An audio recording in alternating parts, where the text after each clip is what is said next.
할렐루야. 우리 주님의 사랑의 행과 은총이 이 시간 예배한 우리 모두 위에 충만하게 임하기를 주님의 이름으로 축원합니다. 이 시편 90편은 모세가 인간의 유한함을 돌아보면서 영원하신 하나님을 찬양하는 내용을 담고 있습니다. 본문 2절과 3절을 보면 뭐라 그러고 있어요? 이 세상을 창조하신 우리 주 하나님은 영원부터 영원까지 계신 분이시지만 사람은, 우리는 언젠가 죽을 수밖에 없는 존재라는 겁니다. 하나님께서 돌아가라고 말씀하시면 티끌로 돌아가게 된다는 거예요. 흙으로부터 창조된 우리 인간이 다시 흙으로 돌아가게 되는 것이죠. 그 누구도 이 운명을 피할 수는 없습니다. 아무리 많은 것을 가진 부자라고 할지라도, 아무리 높은 자리에 올라간 권력자라고 할지라도, 제 아무리 똑똑하고 힘이 센 사람이라고 하더라도 결국에는 모두가 다 티끌로, 흙으로 돌아가는 거예요. 그래서 모세는 이 사람을 풀에 비유하고 있습니다. 6절 말씀을 보면은 풀은 아침에 꽃이 피어 자라다가 저녁에는 시들어 마르나이다 그랬어요. 풀 중에는 뭐 다른 풀보다 조금 키가 큰 풀도 있고요. 좀 더 강한 풀도 있겠죠. 그 중에는 예쁜 꽃이 피는 풀도 있을 겁니다. 뭐 풀이라고 다 같은 풀이 아니라 나름대로 저마다 다르다는 거예요. 하지만 그래봐야 풀은 풀인 거예요. 그 모든 풀들이 결국에는 시들어 마르게 되는 것이죠. 아무리 크게 자라난 풀이라고 할지라도, 아무리 예쁜 꽃을 피워낸 풀이라고 할지라도 시들지 않는 꽃이 없고 마르지 않는 풀이 없다는 것이죠. 그런데 우리의 인생이 그와 같다는 것. 모든 인생에는 끝이 있습니다. 아무리 성공한 인생이라고 할지라도, 아무리 높은 자리에 올라가고 아무리 많은 것들을 이룬 인생이라고 할지라도, 그렇게 아름답고 찬란하게 꽃피운 인생이라고 할지라도 그 영광이 영원하지 않다는 거예요. 모든 인생에는 결국 끝이 있는 것이죠. 우리는 유한한 인생을 살아가는 존재입니다. 그런데 문제는 그 유한한 인생을 가만히 들여다보니까 어때요? 비록 짧은 인생일지라도 우리가 살아가는 동안에 늘 즐겁고 행복하게 살아갈 수 있다면 참 좋을 텐데 그렇지가 않더라는 것이죠. 우리 인생을 가만히 들여다보니까 좋은 날보다 안 좋은 날들이 더 많더라는 거예요. 기쁘고 즐겁고 행복한 날들은 막 금방 지나가 버리고 힘들고 괴로운 시간들, 슬프고 외로운 시간들, 그렇게 아픔을 견디면서 보내는 시간이 훨씬 더 길더라는 겁니다. 그래서 본문 10절에는 아주 유명한 말씀이 나오죠. 우리의 연수가 70이요 강건하면 80이라도 그 연수의 자랑은 수고와 슬픔뿐이요 신속히 가니 우리가 날아가나이다. 우리의 연수가 70이요 강건하면 80이라도 그 연수의 자랑은 수고와 슬픔뿐이라고 했어요. 80 먹은 사람이 이제 70 먹은 사람한테 내가 너보다 10년 더 살았다고 그 연수를 자랑할 수가 있겠습니까? 그 10년을 더 살면서 그 10년이 정말로 재미있고 즐겁고 행복하게 보낸 10년이라 그러면은 10년 더 산 게 기쁨이 되고 10년 더 산 게 자랑이 되겠죠. 그런데 그 10년을 더 살면서 더 많이 수고하고 더 많이 슬퍼하게 되었다면, 더 많이 아파하고 더 많이 외로워하게 되었다면 그 10년 더 살았다는 것이 무슨 자랑이 되겠냐는 거예요. 오래 살았다는 것이 그 연수의 자랑이 뭐 자랑이 될 만한 것이 아니더라는 겁니다. 그래서 모세는 세 가지를 놓고 기도했어요. 첫 번째로 12절에 보니까 우리에게 우리 날 계수함을 가르치사 지혜로운 마음을 얻게 하소서 그랬습니다. 우리의 날을 계수한다는 게 뭐예요?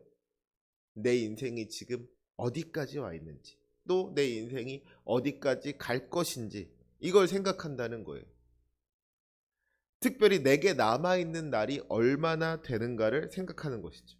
이것은 결국 죽음을 생각한다는 겁니다. 그런데 그렇게 죽음에 대해서 생각하는 것이 지혜로운 마음을 얻게 한다 그랬어요. 죽음을 생각할 때 인간은 지혜로워진다. 참 귀한 말씀이 아닐 수가 없습니다. 소설이나 뭐 영화 같은 걸 보면은 종종 등장하는 이야기 중에 그런 게 있어요. 그냥 하루하루 되는 대로 살아가던 사람이 어느 날 시한부 판정을 받는 거예요. 의사가 뭐 이제 1년밖에 못 삽니다. 이제 남은 날이 뭐 석 달밖에 안 됩니다. 그런 식으로 살 날이 얼마 남지 않았다는 이야기를 하는 겁니다. 그러면 어떻게 돼요? 그 이야기를 들은 사람의 인생이 바뀌는 거예요. 그 전까지는 되는 대로 막 살았는데 이제는 그럴 수가 없는 겁니다. 내가 살 날이 얼마 남지 않았다고 하니까 그 하루하루가 너무나도 소중한 것이죠. 쓸데없는 일 하면서 시간을 보낼 수가 없는 거예요. 정말로 내가 죽기 전에 꼭 해야 할 일들, 내 삶에 있어서 정말 중요한 일들에 집중하게 되면서 그 인생이 변하게 되더라는 것이죠. 죽음을 생각하니까 지혜로운 삶을 살게 된다는 거예요. 사랑하는 우리 성도 여러분, 우리에게도 이러한 지혜가 있어야 할 줄로 믿습니다. 여러분의 남은 인생이 얼마나 될 것 같으세요? 아직 살 날이 많이 남아 있어서 뭐 하루 이틀은 대충 낭비해도 될 것 같으십니까? 우리의 연수가 70이요, 강건하면 80이라도 그 인생이 신속히 가니 우리가 날아간다 그랬어요. 그렇게 대충 살다가 보면은 어느 순간 정신 차렸을 때 주님 앞에 설 날이 가까워져 있더라는 것이죠. 게다가 그렇게 70년, 80년 사는 게 보장되어 있는 것도 아닙니다. 당장 오늘이라도 주님께서 데려가신다면 티끌로 돌아갈 수밖에 없는 게 우리의 인생인 거잖아요. 그렇게 짧은 인생을 살아가면서 막 쓸데없는 데 욕심을 부리고 미워하고 싸우고 죄짓고 그렇게 살아간다는 것이 얼마나 어리석은 일이에요. 정말 하나님 뜻대로 사랑하고 섬기면서 살아가기에도 부족한 인생인데 그것을 알지 못해서 우리의 인생을 허비하는 일은 없어야 하지 않겠습니까? 특별히 이 시간 예배하는 우리 모두가 우리에게 남은 날을 잘 헤아려서 그 시간들을 아름답고 가치 있게 사용할 수 있기를 원합니다. 우리가 하나님의 일을 함에 있어서 미루지 않았으면 좋겠어요. 하나님께서 사명의 자리로 부르시는데 나중에 할게요, 다음에 할게요, 그러면 안 된다는 것이죠. 그 나중이 없을 수도 있는 거예요. 그 다음은 없을 수도 있는 겁니다. 주님께서 부르시면 바로 순종해야 된다는 거예요. 오늘 순종해야 하는 것이고 지금 순종해야 하는 줄로 믿습니다. 그것이 지혜로운 것이죠. 에베소서 5장 16절 말씀에도 세월을 아끼라고 했어요. 이 악한 세상 속에서 미적미적 되지 말고 주님의 뜻을 따르는 일에 서둘러야 한다는 것이죠. 그것이 지혜로운 것이고 또한 우리 하나님께서 기뻐하시는 일인 줄로 믿습니다. 그 지혜를 소유하는 저와 여러분이 되시기를 주님의 이름으로 축원합니다. 두 번째로 13절에 보니까 여호와여 돌아오소서 언제까지니까 주의 종들을 불쌍히 여기소서라고 했습니다.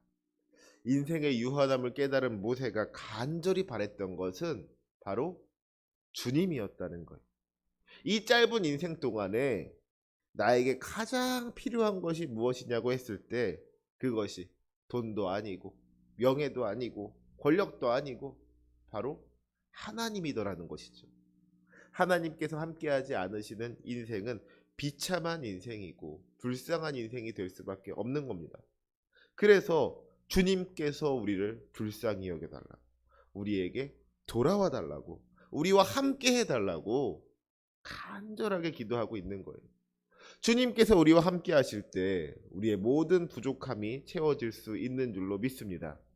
여호와는 나의 목자시니 내게 부족함이 없으리로다.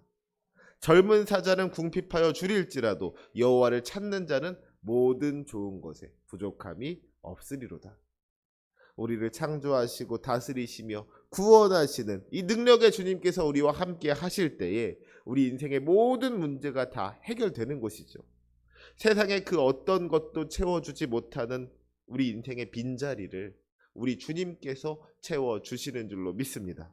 세상의 그 어떤 것으로도 해결되지 않는 문제들을 우리 주님께서 해결해 주시는 줄로 믿습니다. 주님이 있다면 다 있는 것이고 주님이 없다면 아무것도 없는 거예요. 모세는 그것을 알았던 것이죠. 그래서 모세는 주님의 임재를 간절하게 구했습니다. 시편 84편 10절을 보면은 주의 궁정에서의 한 날이 다른 곳에서의 첫날보다 나은즉 악인의 장막에 사는 것보다 내 하나님의 성전 문지기로 있는 것이 좋사오니 그러잖아요.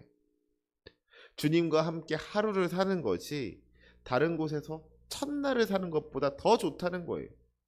아무리 백날 첫날 살아간들 뭐합니까? 주님 없는 인생은 괴로움 뿐인 것이죠.